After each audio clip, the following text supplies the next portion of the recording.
سورہ آل عمران کی آیت نمبر 45 سے 49۔ اعوذ باللہ من الشیطان الرجیم، بسم اللہ الرحمن الرحیم۔ اذ قالت الملائکۃ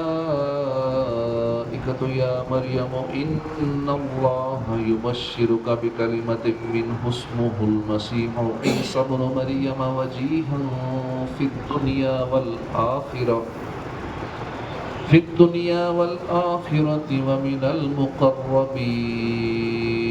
اللہ کے نام سے شروع، جو نہایت مہربان رحمت والا۔ ترجمہ کنز العرفان۔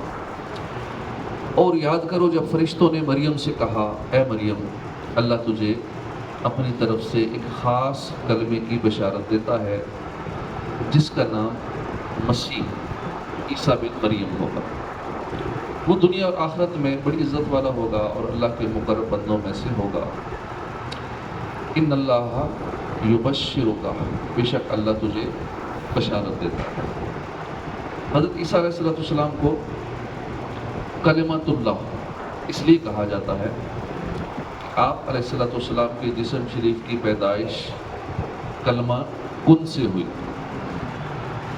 باپ اور ماں کے نطفے سے نہیں ہوئی۔ اللہ تعالیٰ فرماتا ہے ان مثل عیسیٰ عند اللہ کمثل آدم، بے شک عیسیٰ کی مثال اللہ کے نزدیک آدم کی طرح ہے۔ اسے مٹی سے پیدا کیا، پھر اسے فرمایا کن، ہو جا، وہ ہو گیا۔ حضرت عیسیٰ علیہ السلام کے بارے میں فرمایا کہ وہ اللہ کا کلمہ ہے۔ نام مبارک عیسیٰ، لقب مسیح ہے، کیونکہ آپ علیہ السلام مس کر کے یعنی چھو کر شفا دینے والے، چھو کر شفا دیتے تھے، ٹچ کرتے تھے، اگلے کو ٹھیک کر دیتے تھے۔ دنیا اور آخرت میں عزت اور وجاہت والے اور رب کریم کے مقرب بندے ہیں۔ اس آیت میں حضرت عیسیٰ علیہ السلام کی نسبت باپ کی بجائے ماں کی طرف کی گئی۔ اس سے معلوم ہوا کہ حضرت عیسیٰ علیہ السلام بغیر باپ کے صرف ماں سے پیدا ہوئے، کیونکہ اگر آپ کا کوئی باپ ہوتا تو یہاں آپ کی نسبت ماں کی طرف نہ ہوتی بلکہ باپ کی طرف ہوتی، جیسا کہ قرآن مجید میں اللہ پاک نے خود فرمایا ہے ادعوہم لآبائہم ہوا اقسط عند اللہ، لوگوں کو ان کے باپوں کی نسبت سے پکارو کہ اللہ کے نزدیک انصاف کے زیادہ قریب ہے۔ وَيُكَلِّمُ النَّاسَ فِي الْمَهْدِ وَكَهْلًا مِنَ الصَّالِحِينَ، اور وہ لوگوں سے جھولے میں اور بڑی عمر میں بات کرے گا اور خاص بندوں میں سے ہوگا۔ حضرت عیسیٰ علیہ السلام کی 3 شانیں بیان ہوئی۔ پہلی، بات کرنے کی عمر سے پہلے ہی کلام کریں گے، چنانچہ سورہ مریم آیت نمبر 29 تا 33 میں آپ علیہ السلام کا کلام مذکور ہے۔ پکی عمر میں لوگوں سے کلام فرمائیں گے، اور وہ یوں کہ آسمان سے اترنے کے بعد آپ علیہ السلام لوگوں سے کلام فرمائیں گے۔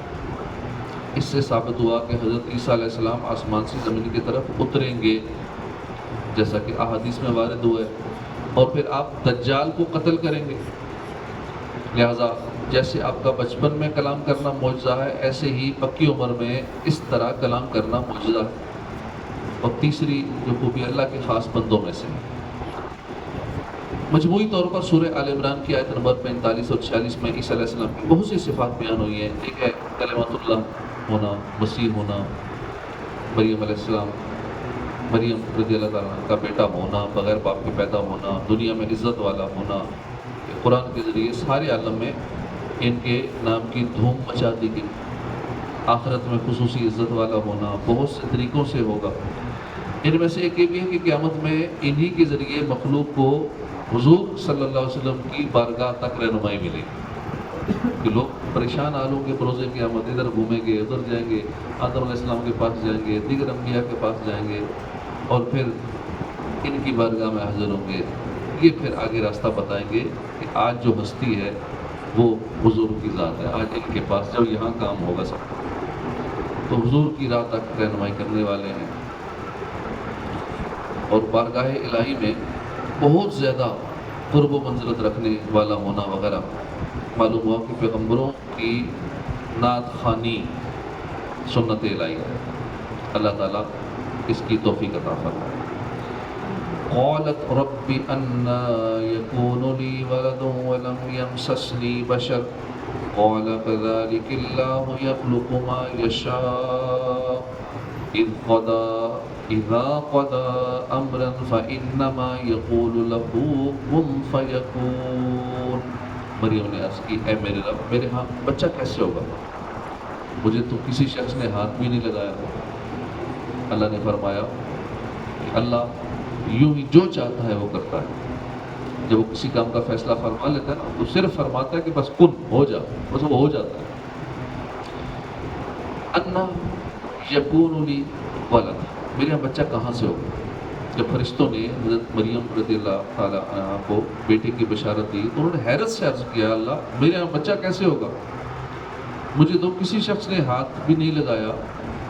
اور دستور یہ ہے کہ بچہ جو پیدا ہوتا ہے یہ مرد و عورت کے ملاپ سے ہوتا ہے، تو مجھے بچہ کس طرح عطا ہوگا؟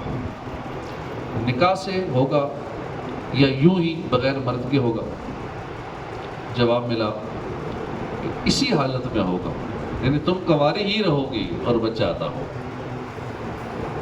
کیونکہ اللہ بڑی قدرت والا ہے اور اس کی شان یہ ہے کہ جب وہ کسی کام کا فیصلہ فرما لیتا ہے تو کن فرماتا ہے، ہو جاتا ہے وہ کام.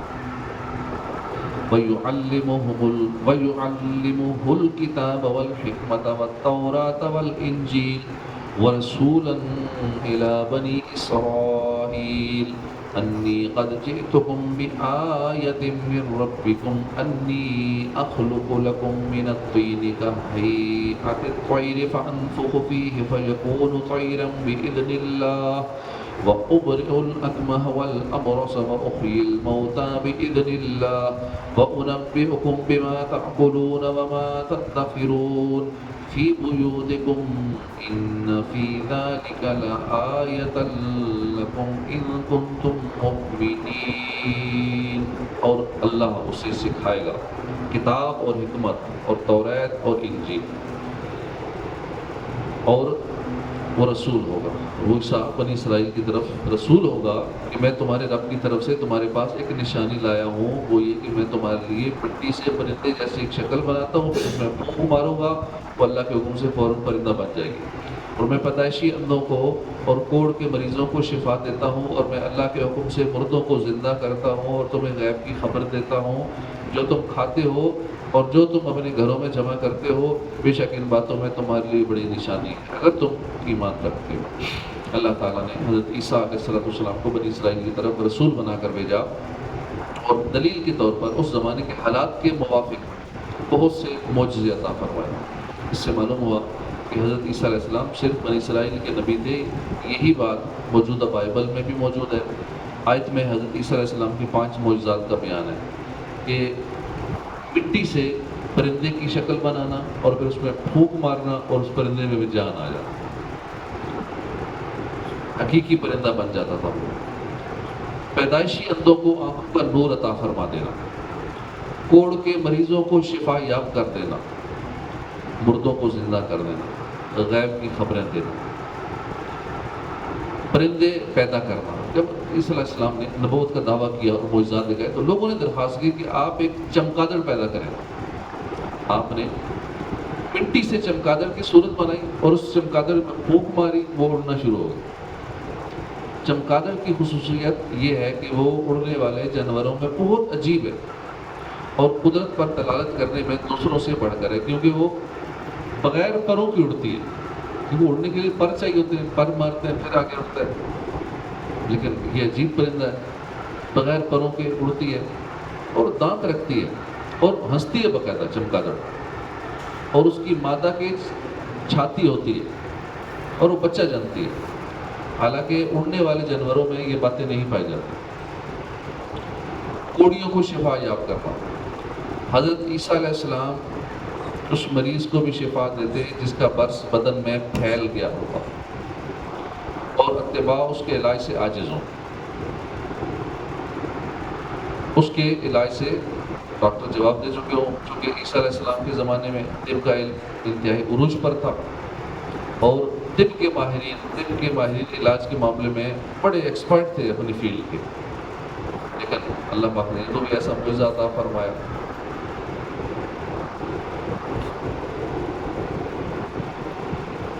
اس لیے ان کو اسی قسم کے معجزے دکھائے گئے تاکہ معلوم ہو کہ طب کے طریقے سے جس کا علاج ممکن نہیں ہے اس کو تندرست کر دینا، جو کام نہ ہو سکتا اس دور میں وہ اس کام کا ہو جانا، یعنی معجزہ اور نبی کی نبوت کی یہ دلیل ہے۔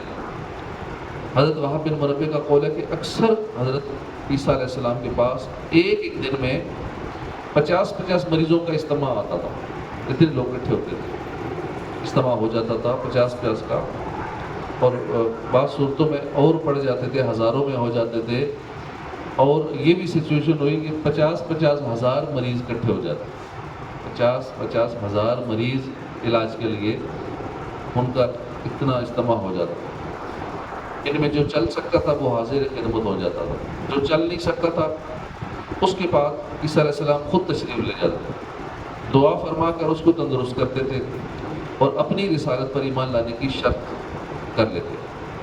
مردوں کو زندہ کرنا، حضرت عبداللہ بن عباس نے فرمایا کہ حضرت عیسیٰ علیہ السلام نے 4 شخصوں کو زندہ کیا، ایک عازر جس کو آپ کے ساتھ مخلصانہ محبت تھی، جب اس کی حالت نازک ہوئی تو اس کی بہن نے آپ کو اطلاع دی، مگر وہ آپ سے 3 روز کی مسافت کے فاصلے پر تھا۔ جب آپ 3 روز میں وہاں پہنچے تو معلوم ہوا کہ اس کے انتقال کو 3 روز ہو چکے ہیں۔ آپ نے اس کی بہن سے فرمایا ہمیں اس کی قبر پر لے جا، وہ لے گئی۔ آپ نے اللہ سے دعا کی جس سے عازر حکم الہی سے زندہ ہو کر قبر سے باہر آ گیا اور مدت تک زندہ رہا، پھر اس کے یہاں باقاعدہ اولاد بھی ہوئی۔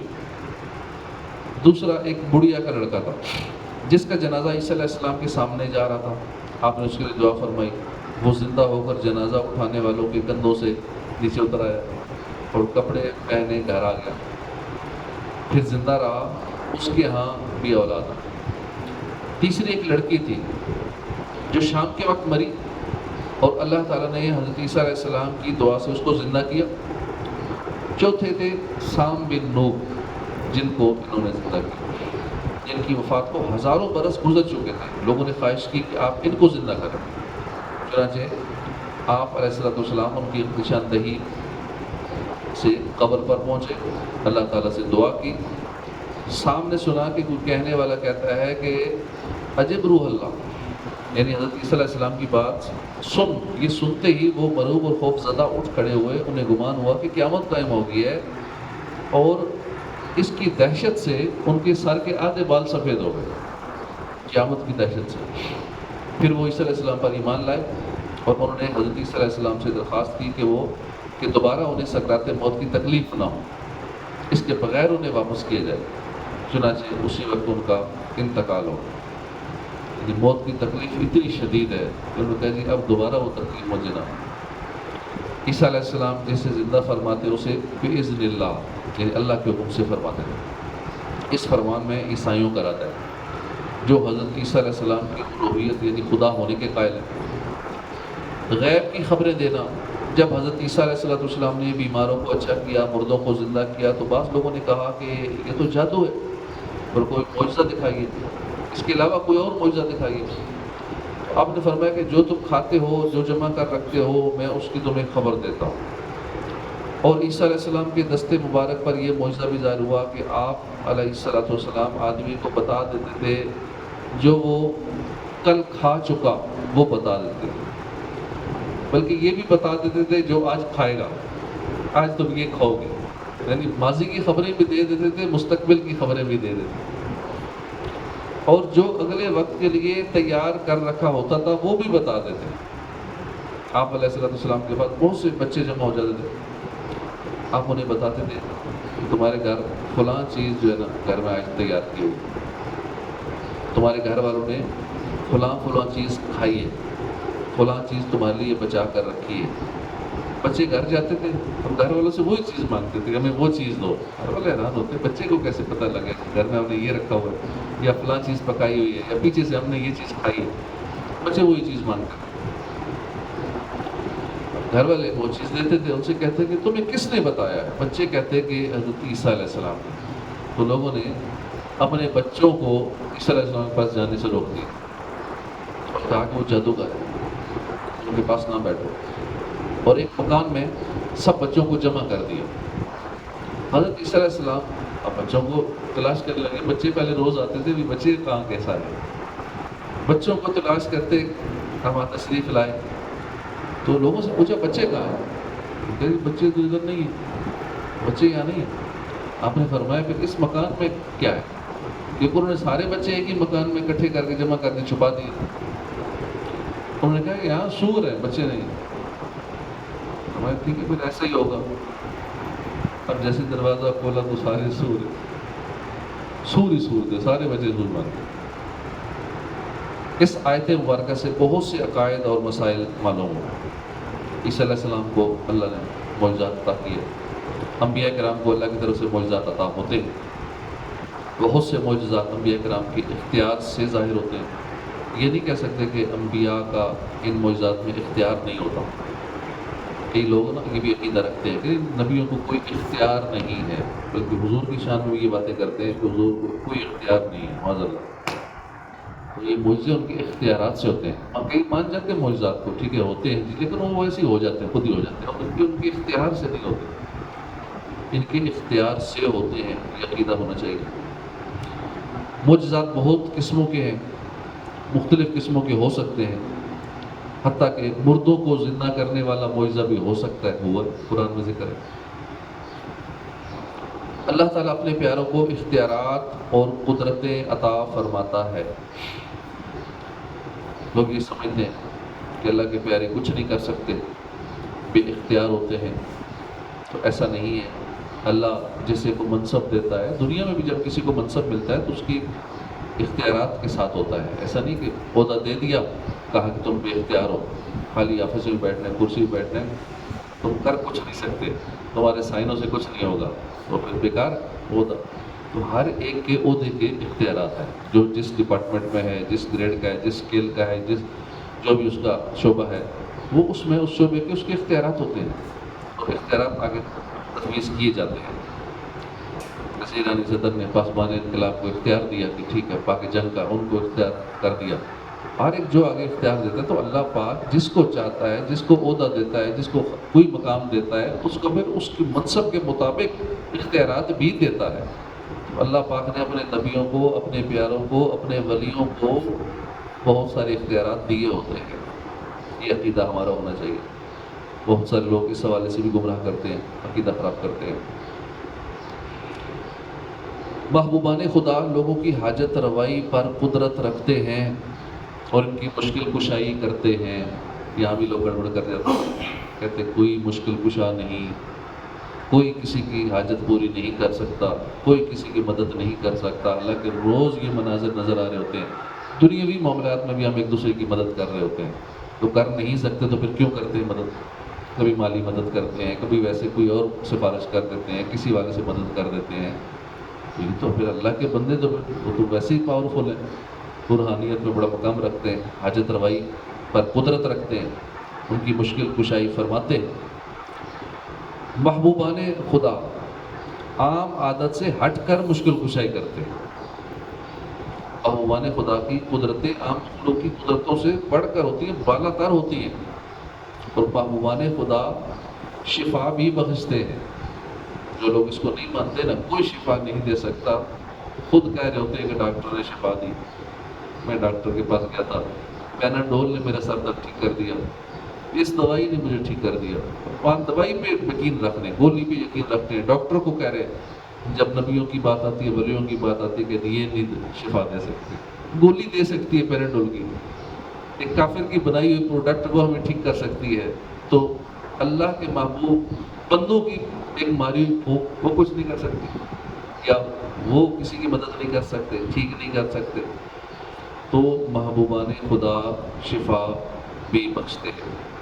اللہ تعالیٰ اپنے پیاروں کی دعائیں قبول فرماتا ہے، اس لیے بطور خاص اولیاء کرام اور محبوبان خدا کی بارگاہ میں عرض کی جاتی ہے کہ آپ اللہ کی بارگاہ میں ہماری سفارش فرمائیں اور ہمارے لیے دعا کریں۔ محبوبان خدا کے تمام اختیارات جو ہوتے ہیں یہ اللہ کی طرف سے دیے ہوتے ہیں، اللہ کی عطا اور اجازت سے ہوتے ہیں۔ محبوبان خدا کے اختیارات کا انکار کرنا سیدھا قرآن کا انکار کرنا ہے۔ جو لوگ آئے دن یہی باتیں کرتے رہتے ہیں، اسی کی آگے تبلیغ کرتے ہیں، لوگوں کا ذہن بناتے ہیں، عقیدت کو خراب کرتے ہیں، وہ سب جو قرآن کا انکار کر رہے ہیں۔ یہ ساری باتیں قرآن میں لکھی ہوئی ہیں۔ محبوبان خدا کے لیے قدرت و اختیار ماننا شرک نہیں، کیونکہ وہ لوگ اس کو شرک کہتے ہیں کہ تم اللہ کے محبوب بندوں کا یا ولیوں کا یا نبیوں کو کہتے ہو کہ با اختیار ہیں، تو یہ تو کچھ نہیں کر سکتے، حلال کو حرام نہیں کر سکتے، حرام کو حلال نہیں کر سکتے، یہ یوں بے اختیار ہیں، تو اس کو شرک مانتے ہیں۔ تم اختیار ان کے مانتے ہو تو اس لیے تم مشرک ہو۔ تو محبوبان خدا کے لیے قدرت اختیار ماننا شرک نہیں ہے، ورنہ معاذ اللہ قرآن پاک کی تعلیمات کو کیا کہیں گے؟ شفا دینے، مشکلات دور کرنے وغیرہ کے الفاظ اللہ کے علاوہ کسی اور کے لیے استعمال کرنا شرک نہیں ہے، لہذا یہ کہنا جائز ہے کہ رسول اللہ مشکل کشا، دافع البلا، شافع و نافع ہو تم، درد و درد کو دوا تم پہ کروڑوں درود، یا اللہ کے پیارے اولاد دیتے ہیں، کیونکہ عیسیٰ علیہ السلام نے فرمایا کہ میں مردے زندہ کرتا ہوں، میں لا علاج بیماروں کو اچھا کرتا ہوں، میں غیبی خبریں دیتا ہوں۔ حالانکہ یہ تمام کام تو رب کے کام ہے، زندہ کرنا، غیبی خبریں دینا، شفا دے دینا اللہ کے کام ہے، لیکن آپ نے نسبت اپنی طرف کی کہ میں یہ کرتا ہوں، میں مردوں کو زندہ کرتا ہوں، میں بیماروں کو ٹھیک کرتا ہوں، میں غیبی خبریں دیتا ہوں۔ محبوبان خدا غیب کی خبریں جانتے ہیں، جیسے حضرت عیسیٰ علیہ السلام گھر میں رکھی ہوئی چیزوں کو بھی جانتے تھے۔ تو لوگ اس حوالے سے بھی عقیدہ خراب کرتے ہیں کہ غیب کوئی نہیں جانتا، غیب صرف اللہ جانتا، اللہ کے سوا کوئی نہیں جانتا۔ اللہ جسے چاہے غیب کی خبریں عطا فرمائے۔ آج ہم مہینے بعد کے موسم کے حالات بتا دیتے ہیں کہ یہ ہوگا، کل کا موسم کیا ہوگا، بعد کا کیا ہوگا، تو ماں کے پیٹ کے اندر کیا ہے تو یہ پتہ چل جاتا ہے۔ تو غیب کی خبریں انبیاء علیہ السلام دیتے تھے، اللہ پاک غیب عطا فرماتا ہے جسے چاہتا ہے۔ محبوبان خدا کے لیے علوم غیبیہ ماننا یہ توحید کے منافی نہیں، بلکہ اللہ کی عطا کا انکار کرنا توحید کے منافی ہے۔ اس آیت میں جتنا غور کرتے چلے جائیں اتنا زیادہ عقائد اہل سنت واضح ہوتے چلے جائیں گے۔ یعنی اسی آیت میں جو یہ ہم نے آیت نمبر 49 سنی ہے، اسی آیت سے ہی اہل سنت کے کتنے عقائد سچے ثابت ہو گئے۔ اللہ پاک عمل کی توفیق عطا فرمائے، آمین بجاہ نبی الامین صلی اللہ تعالیٰ علیہ وآلہ وسلم۔ صلو علی الحبیب صلی اللہ تعالیٰ